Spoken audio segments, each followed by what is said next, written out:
دوبارہ سے شروع کیا گیا ہے، جس کے تحت لاکھوں کی تعداد میں خیبر پختونخوا میں درخت لگائے جائیں گے۔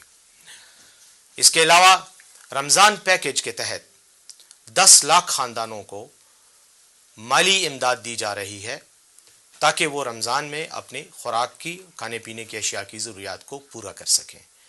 ایک اور منصوبہ Peshawar D I Khan motorway کا، اس پر بھی کام شروع ہے، اس کا اعلان ہو چکا ہے، کام شروع ہو چکا ہے۔ وزیر اعلیٰ خیبر پختونخوا الیمین گنڈاپور صاحب نے پشاور انٹر ٹرین سٹی منصوبے کا بھی اعلان کیا ہے، تو پولیس کی کیپیسٹی بلڈنگ کے لیے، ان کی استعداد اور صلاحیت کو بڑھانے کے لیے ایک اسپیشل فنڈ جو ہے وہ ایلوکیٹ کیا گیا ہے، جس سے پولیس کے مورال میں بھی اور ان کی استعداد میں بھی خاطر خواہ تبدیلی آئے گی۔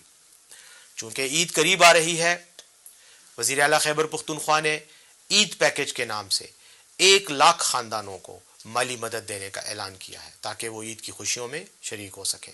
خیبر پختونخوا کے بڑے بڑے ہسپتالوں میں لیور اور بون میرو ٹرانسپلانٹ، یعنی جگر اور بون میرو کی ٹرانسپلانٹ کی سہولیت کو بھی اب مزید بڑھایا جائے گا۔ یہ تو تھے ہمارے خیبر پختونخوا کے منصوبے۔ 30 دنوں میں پاکستان کا سب سے چھوٹا صوبہ، پاکستان کا سب سے غریب صوبہ پنجاب نے اور پاکستان کی وفاقی حکومت نے 115 ارب کے قریب تو ہمارے بقایا جات دینے ہیں جو اب تک نہیں دیے اور نہ ہی کوئی دینے کا ارادہ رکھتے ہیں۔ اس غریب صوبے نے اپنے محدود وسائل میں یہ کام کیے۔ وہاں ایک محترمہ ہے، شہزادی صاحبہ، نام نہاد شہزادی ہیں، تخت کوئی نہیں ہے، بادشاہت کوئی نہیں ہے، لیکن خاندانی وراثت کے تحت وہ شہزادی بنی ہوئی ہیں۔ نام ان کا ہے مریم نواز۔ وہ ہر روز نئے کپڑے پہن کر، 30 لاکھ روپے کے جوتے پہن کر فوٹو شوٹ کرتی پھر رہی ہیں۔ مرسیڈیز یا بی ایم ڈبلیو جو کروڑوں کی گاڑیاں ہیں، ان میں وہ سفر کرتی ہوئی آتی ہیں اور 100 روپے کا پودا لگواتی ہیں، جس پر 2 کروڑ روپے صرف اشتہارات پہ خرچہ آتا ہے، اور یہ غریب عوام کا خرچہ ہے۔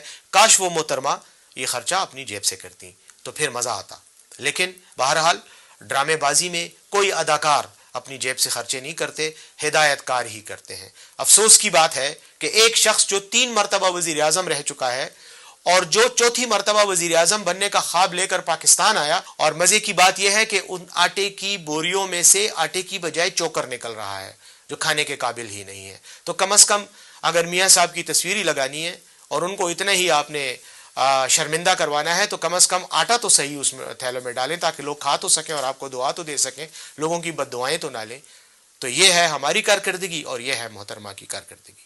ہم نے اپنے 30 دنوں کے اقتدار میں اب تک 15 بڑے بڑے منصوبے شروع کیے ہیں، جن میں سے سب سے پہلا منصوبہ خیبر پختونخوا کی 100% آبادی کے لیے صحت کارڈ کا اجرا ہے، جس میں ہر خاندان کو 10 لاکھ روپے تک علاج کی فری سہولت میسر ہے۔ ساتھ ہی ساتھ بلین ٹری منصوبہ دوبارہ سے شروع کیا گیا ہے، جس کے تحت لاکھوں کی تعداد میں خیبر پختونخوا میں درخت لگائے جائیں گے۔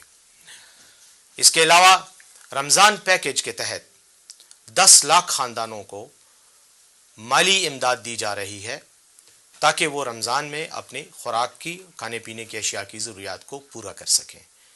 ایک اور منصوبہ Peshawar D I Khan motorway کا، اس پر بھی کام شروع ہے، اس کا اعلان ہو چکا ہے، کام شروع ہو چکا ہے۔ وزیر اعلیٰ خیبر پختونخوا الیمین گنڈاپور صاحب نے پشاور انٹر ٹرین سٹی منصوبے کا بھی اعلان کیا ہے، تو پولیس کی کیپیسٹی بلڈنگ کے لیے، ان کی استعداد اور صلاحیت کو بڑھانے کے لیے ایک اسپیشل فنڈ جو ہے وہ ایلوکیٹ کیا گیا ہے، جس سے پولیس کے مورال میں بھی اور ان کی استعداد میں بھی خاطر خواہ تبدیلی آئے گی۔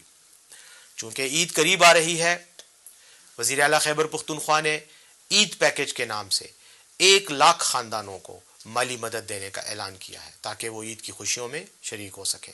خیبر پختونخوا کے بڑے بڑے ہسپتالوں میں لیور اور بون میرو ٹرانسپلانٹ، یعنی جگر اور بون میرو کی ٹرانسپلانٹ کی سہولیت کو بھی اب مزید بڑھایا جائے گا۔ یہ تو تھے ہمارے خیبر پختونخوا کے منصوبے۔ 30 دنوں میں پاکستان کا سب سے چھوٹا صوبہ، پاکستان کا سب سے غریب صوبہ پنجاب نے اور پاکستان کی وفاقی حکومت نے 115 ارب کے قریب تو ہمارے بقایا جات دینے ہیں جو اب تک نہیں دیے اور نہ ہی کوئی دینے کا ارادہ رکھتے ہیں۔ اس غریب صوبے نے اپنے محدود وسائل میں یہ کام کیے۔ وہاں ایک محترمہ ہے، شہزادی صاحبہ، نام نہاد شہزادی ہیں، تخت کوئی نہیں ہے، بادشاہت کوئی نہیں ہے، لیکن خاندانی وراثت کے تحت وہ شہزادی بنی ہوئی ہیں. نام ان کا ہے مریم نواز. وہ ہر روز نئے کپڑے پہن کر